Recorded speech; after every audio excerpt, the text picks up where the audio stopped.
I'm Logan Crawford, and right now on GBN, we're unwrapping a wonderful book. It is called The Special Guest. It is a heartwarming Christmas story that blends mystery, faith, and forgiveness. It is written by a terrific author. His name is Lee Allen, and it is illustrated by a wonderful artist. Her name is Donna Allen. They bring us a timeless tale about a grieving family whose holiday is transformed by an unexpected visitor. Filled with wonder, miracles, and the spirit of redemption, this special 30th anniversary edition reminds us what Christmas is truly all about. We're delighted to have these very talented creators join us here today on GBN. We thank the team at Atticus Publishing for helping us put them on TV today, and we ask viewers like you to support authors like them by subscribing to our channel and by purchasing their amazing book. The links are below this interview. Lee, Donna, thank you both so much for joining us here today. Happy to be here, Logan. Great to have you both on the show. Wonderful work on this book, both the prose and the illustration, of course. Let's turn the clock back 30 years, 3 decades. It was what, in the mid 90s at that point? 1995, yes. And tell us about the inspiration for the book. Yeah, so actually I wrote the story, Logan, back in 1992 for my 2 younger children at the time, wanting to give them kind of a Christmas keepsake. It was only like 20 pages. Family read it with the family, and everybody said, oh, you should publish this or whatever. I just put it on the shelf. And then in 1994, there was another author who wrote a Christmas book for his 2 children, Rick Evans, the Christmas box, and he had made People magazine, getting a huge distribution on his own. And Donna was talking about doing children's book illustrators. I said, why don't we do this? Let's self-publish, which we ended up doing. We distributed it only locally. We lived in Richmond, Virginia at the time, but it did amazingly well. We would go. There's a family we know, Ucrops, Logan. They had back then a family-run supermarket, like 20 supermarkets, right in the area. So Bobby Ucrop had taught our boys in Sunday school at First Baptist Church. So we put the book, thanks to them, we displayed it in a nice floor display in all their stores. That helped. And then Donna, you and I would go in 2 or 3 times a week to the different stores between Thanksgiving and Christmas and sign books. So we signed 2,500 of those 6,500. Yeah. So it was quite, and just to kind of continue real quick, word got up, I was mentioning to you earlier, to New York publishers, right? And so we ended up going with a publisher we really liked and their editor-in-chief. And that was 1996, Logan, and it was distributed nationally, 500,000 copies in print, and it was a bestseller. So it's been quite an interesting journey. Sounds like a great journey. It sounds a little bit like a Christmas miracle. Donna, tell us a little bit about the development of the idea of the story and how that all went down, and the delineation of work, who was going to do what and all of that. Right. Well, Lee, I'm a dinosaur from the department store era, when department stores actually used illustrators to put these amazing figures in the newspaper. And so, that era kind of ended. So I ended that part of my life. I was looking for something else to do. I said, Lee, I've always wanted to be a children's book illustrator. And he said, well, why don't we partner together and you illustrate the special guest? And that's kind of how it all began. And then, of course, we had to figure out how we were going to bring that about. So we actually became our own characters and our own models. And we dressed ourselves up. And family members, too. Yeah. Awesome. Yeah. Lee's father was actually the special guest, and he was good enough to... The cover is terrific. Yeah, that's wonderful. That's Donna's artwork, I guess you probably know. Yeah, it's just such a timeless photo of an older gentleman by a classic Christmas tree with the, gunny sack next to him. I think it's really, really wonderful. Kind of captures the essence of Christmas in many ways. Beautiful, beautiful, really nice work.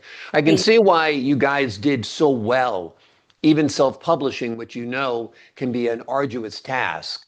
But and I can also see why you got picked up by another publisher because the book is wonderful, the illustrations are wonderful. Talk to you. us a little bit about the story. Lee, tell us a little bit about the story of this Yes. book. Okay. Yeah, Logan. So as I was saying, I originally wrote it for my two younger children, and I was going through a divorce, so I wanted to have a subject about forgiveness because it's tough on children to go through a divorce, and so that was the essence of the story. But at the same time, you got to have an interesting story, right? So there's this verse in Scripture in Hebrews in the New Testament that I always thought to be quite peculiar. It's like it's just dropped in there and no explanation around it. But it says, "Don't forget to be kind to strangers, for some who have done so have entertained angels unawares." I thought, well, now this was before "Touched by an Angel" came out, by the way, or whatever else. Because this was back in 1992. Della Reese and they were wrote it down. That was like a couple of years later, but I guess you'd have to go back to "It's a Wonderful Life" with Clarence the Angel, back then, and then "The Bishop's Wife" with Cary Grant, Yep. which is a great movie as well. So yeah, that was the spark to create a story, but with the theme of forgiveness. Yeah. Wonderful, wonderful. So you guys were going through a divorce when this book Well, came no, about? we actually had just gotten married, so this was a previous. Oh, okay. Previous. Gotcha, gotcha. Yeah. I was going to say, then you guys are the most well-behaved divorced couple I ever heard of in the world, if that was the case. That's But you funny. never know. You never know. You never And the know. forgiveness is a good thing. Talk to us a little bit. Lee just mentioned a couple of great movies there, Donna, The Bishop's Wife and "It's a Wonderful Life," and It Happened on Fifth Avenue. There's so many great stories out there of Christmas. This is one of them. Have you envisioned this as a film? Oh, absolutely. We envision this as a film.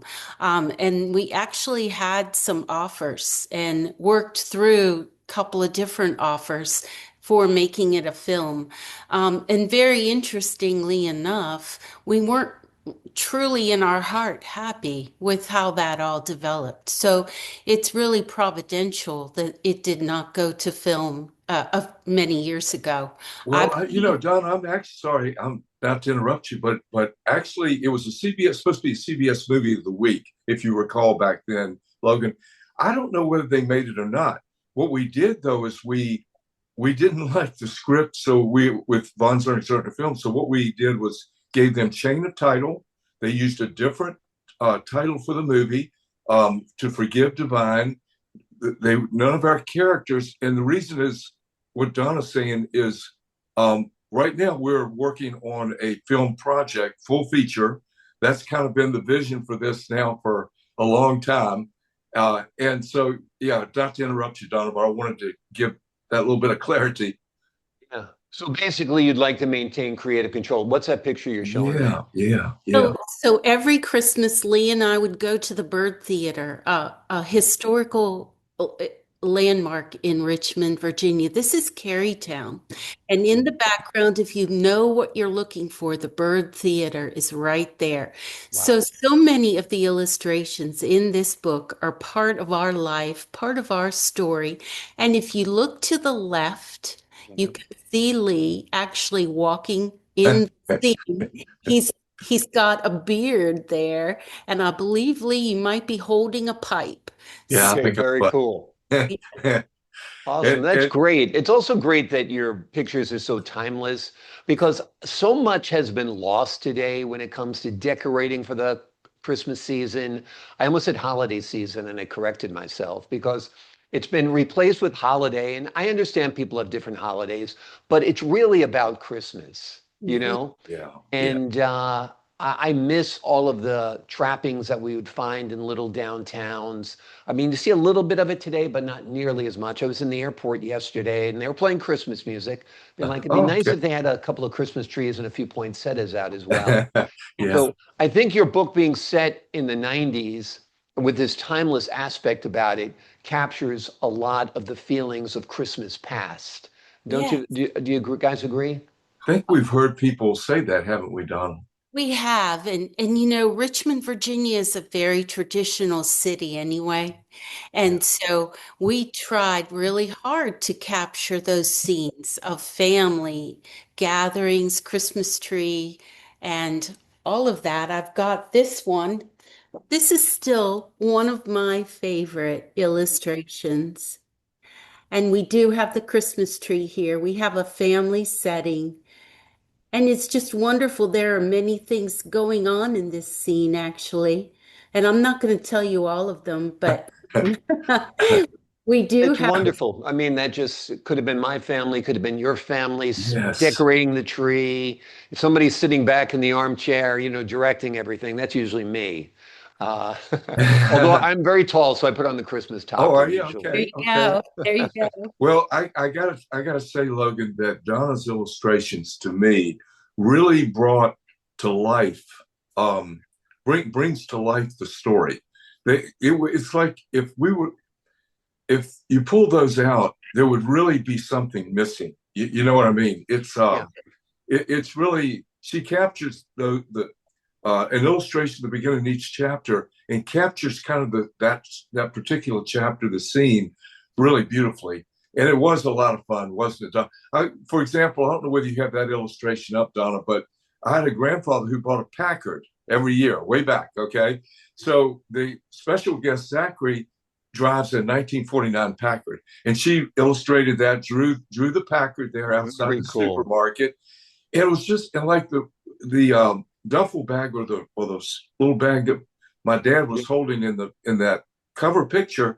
That was my grandfather's leather roll bag back in World War One. Right, So that's it's what it just looks kind of like, a that kind of fun military thing. type bag. Yeah. Amazing, amazing. I got to get into the tradition of buying a new car every Christmas. That sounds like a great one, particularly a Packard. That'd be really, really awesome. 30 years have passed since you guys created this book.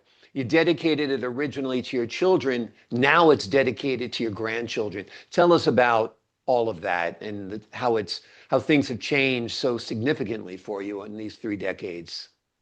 Donna? Okay. Well, our family has grown, and over the years, we just grow closer. It's wonderful to have adult children with spouses of their own. It's wonderful to form those relationships, to determine what those family traditions are, and just the bonus of having all these amazing little ones run around and being grandparents, it's just an amazing gift. Logan, family was God's idea. And so he cares so much about the family.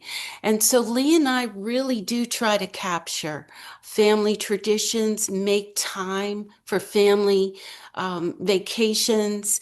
And when somebody is getting together somewhere, we try to join as much as we can. So I would have to say that I hope that this little story will encourage others to spend more time with family, develop those precious traditions because they're different for all of us. I got to say, Logan, Donna has always been the ultimate homemaker. And really, we would center family around, like dinner time, right? And you always did that beautifully, Donna, still do. Um, so it's kind of come natural with us, right? But like you said, with times changing, I was just listening to some statistics on everything's political now, right? And so they were talking about how people that are liberal don't get married, yada yada, and people that are conservative. So we fall on the conservative side, family values, that kind of thing. And I think it comes across in the book, don't you, Donna? I do. Um, where though again back to those traditions and putting God first, the theme of this story is forgiveness. And I think it's a beautiful thread throughout the entire story of how God brings the provision of a stranger to help this family walk through a crisis and forgive. And Lee, I love your quote. To err is human. To forgive is divine. And it really is divine to forgive. It's no easy task. And only with our Heavenly Father can we forgive those who have really hurt us. And if I could do a little teaser on the story, Logan. Sure. Okay. So it opens and 16-year-old Scott Reed is his name. Is Back then there were bag boys at the supermarkets, right? So he's a bag boy part-time, like on the weekends. And he notices a stranger sitting outside all afternoon in this blustery cold. And finally he goes over to say, can I help you, kind of thing. And their conversation turns into Zachary explaining that his car just up and quit running, this 1949 Packard. And so Scott, when his father comes, they invite him home, this stranger, home for dinner, thinking they'll probably try to help him find a hotel or something. He's an elderly man. He ends up spending the weekend. And before you know it, Logan, he's challenging the Reeds, Max, Ellen, and Scott, to build a bridge of forgiveness, because in the other room, his sister, 9-year-old sister, has been in a coma. She's now back from the hospital, but a year ago was struck by a DUI driver and left in a coma. So we've got her back home where, the doctors and all allowed that. So she's in the other room. And that kind of starts the story, the arc of the story with that challenge to build a bridge, meaning forgiveness. Exactly. And kindness to strangers. I mean, I think everybody is looked at today as like a potential threat. I mean, I I know. remember growing up in the 60s, 70s, 80s, 90s, Yeah. and you helped literally helped little old ladies across the street. You Yeah. gave your seat to people who were standing, who looked like they weren't as able-bodied as you. And you would chat with a stranger who seemed lost if they were sitting on the sidewalk of your town or sitting on the curb or whatever it might be. Now people take a blind eye, videotape it for TikTok, and move on. Yeah. So I think these acts of kindness are Yes. really what Christmas is all about. And I was thinking about it the other day. So many people today celebrate Christmas, but they're not celebrating the birth of Christ. And it's important to celebrate the birth of Christ. That's what makes this season truly magical and wonderful, Yeah. And missing that element, you're missing a lot of what Christmas is all about, right? And We if I could do a quick jump, agree. Logan. Yeah, sorry, Donna, go ahead. Sorry, what? I was just telling Logan how much we agree that those acts of kindness to bring our manners, to bring our best selves to Christmas for doing for others. It's what Christmas is all about. Yeah. And I was going to kind of jump ahead to you may not know it, Logan, but talking about the wonder of Christmas, a sequel's come out. I wrote a sequel that's come out this year, Legend of the Wooden Star. And that really does touch on the magic of, thinking of shepherds out in the field and angels appearing in the star overhead, the Magi coming. You couldn't write something fiction-wise more, thrilling than what is right there in the Bible, right? What actually happened. Yeah, Yes, yes, exactly. yes. Exactly. And the name of that book is called The Legend of the Wooden Star. Legend of the Wooden Star. Okay, wonderful. So we'll keep an eye out for that. Donna, did you illustrate that one? I did not. Okay. Yeah, Okay. I did. Yeah, it's a longer story, and it wasn't probably suited for that. Right. But it's I hope everyone will enjoy it, because it really does bring to life that first Christmas, like you were saying. Yeah. Wonderful, wonderful. Let's talk about this current book, the 30th anniversary edition of it. You've got new art in there as well, Donna, right? Actually, no, we do No. not Okay. have new art. I did tweak the cover. Okay. And we do have a beautiful cover. Yeah. It's great. It really, it's like you'd love to have that book just out on your table at Christmas time, you know? That's Yeah, what we're calling it. Is a coffee table edition, Logan. I, Wonderful. I told Lee, Wonderful. you're not going to do this again. In other words, That's we're true. not going to redesign the cover again. Right, We right. designed several covers over the Right, Yeah. right. year. Wonderful, wonderful. Talk to us a little bit about the mysterious visitor in the story. Does he represent forgiveness, divine intervention, or both? Donna, go ahead if you want to maybe answer that. Well, he's definitely mysterious. Yeah, He looks different. He acts different. There's a timeless quality about him, Yeah, kind of yeah, an true. old-fashioned vintage. I believe our Yeah, kids vintage. Yeah, vintage look to Zachary. kind of matching his car, 1949 Packard. Yeah, Yeah, yeah, yeah. yeah. And he moves with mystery, but you can't help to enjoy him and to like him and to respect him. And it's kind of like when he opens his mouth, people do listen. Just the idea that you're going through a crisis and the Lord sends a stranger, it's kind of like a test. How do we handle the stranger? But the stranger is there to help us. I Yes. I just find that it gives me goosebumps to even share the idea that the Lord would send a stranger to help when the stranger is there to help us. yeah. Uh-huh. It Yes. is. I think there are angels among us. I Yes. mean, you just have to keep your eyes open for them. I mean, there are so many people in your time of need who are just so kind to you. If you've ever been in the hospital yourself or had a loved one there, I mean, the nurses and the doctors and the aides and the clergy people can be so wonderfully comforting. And I'm always amazed that they deal with this day in, day out, but they don't lose their heart. So That's there are angels among us and people who do bring joy and miracles into our lives if we let them, if we invite them, right?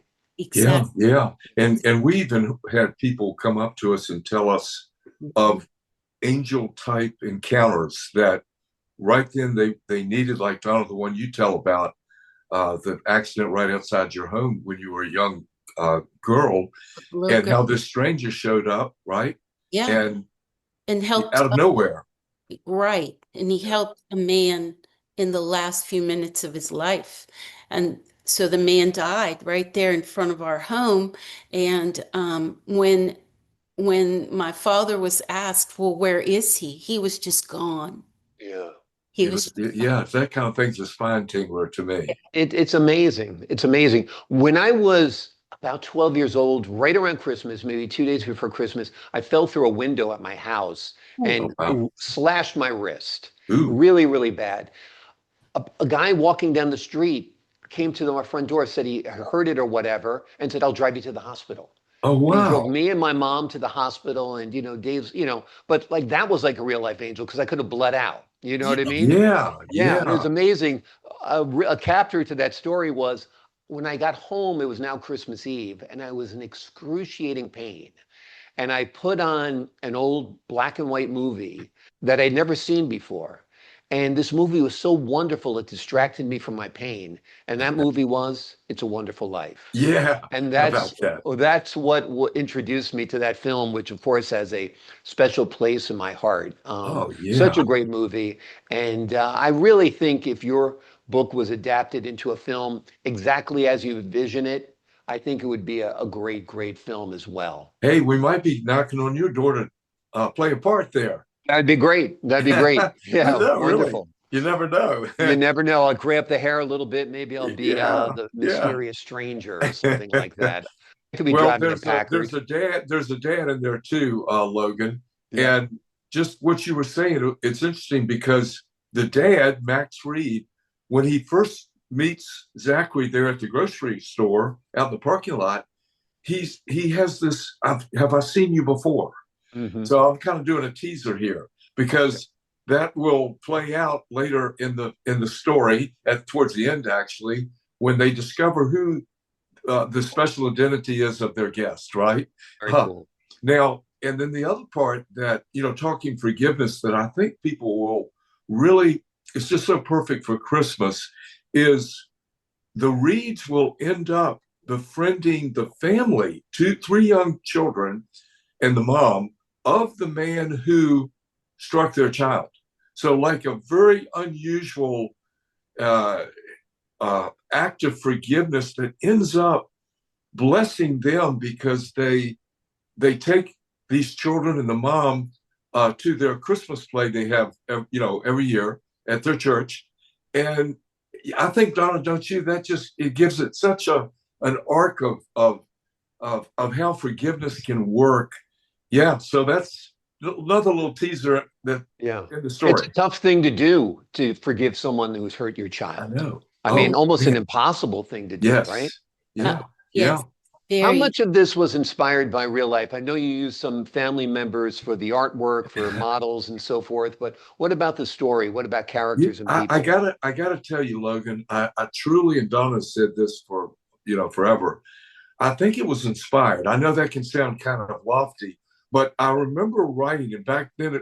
Originally, it was a 20-page, right, for my kids, right, just 20 typewritten pages, and developed it later to to a book, novella. Um, but I remember writing it, and as I just went through, I didn't have to struggle. I just, from start to finish, I wrote it. Just came out, and I remember that kind of electric feeling I have, spine tingling feel. Even writing it, what it gave me when I got to the end of the story, so I'll never forget that. That's that feeling. So, I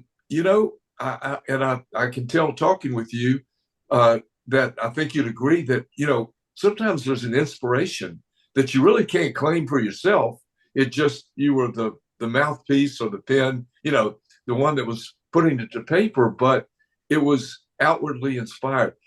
I really think When you're with writing, this, I mean, I think that's the yes, joy of writing or creating, whether it's yeah, artwork or prose or poetry or acting, even getting lost in it, where, yeah, it just flows and yes, it's just pouring out of you. And you see yes, that in performances and acting, you see that in artwork, and you see that in great writing, exactly. that you don't, like you said, it's inspiration. And Yeah, there yeah, is such a thing as inspiration, without There a yes, is. doubt. There is. yes. Yeah. So I don't listen, Logan, I don't claim any, um, obviously I wrote it, but honestly, I've never claimed the authorship in the sense that I really do think it was inspired. Well, Lee, Wonderful. can I mention something Yeah. you said to me at the time? I've never forgotten it. Okay. But you said that these two families are connected in eternity forever. And I thought, Hmm. oh, I just never really thought about it like that.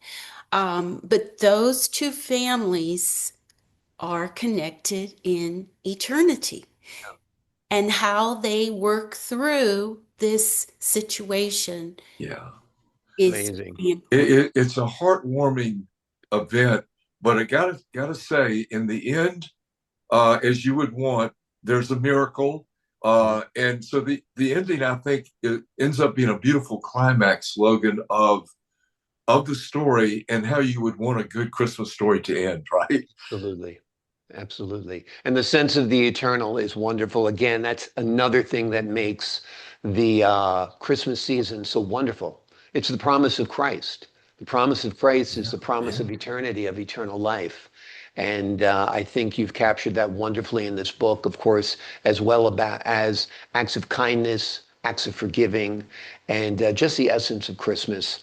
The name of the book is The Special Guest. It is a heartwarming Christmas story that blends mystery, faith, and forgiveness. It's written by Lee Allen. It is illustrated by Donna Allen. They bring us a timeless tale about a grieving whose holiday rather is transformed by an unexpected visitor. The book is filled with wonder, miracles, and the spirit of redemption. And there is a 30th special anniversary edition available right now.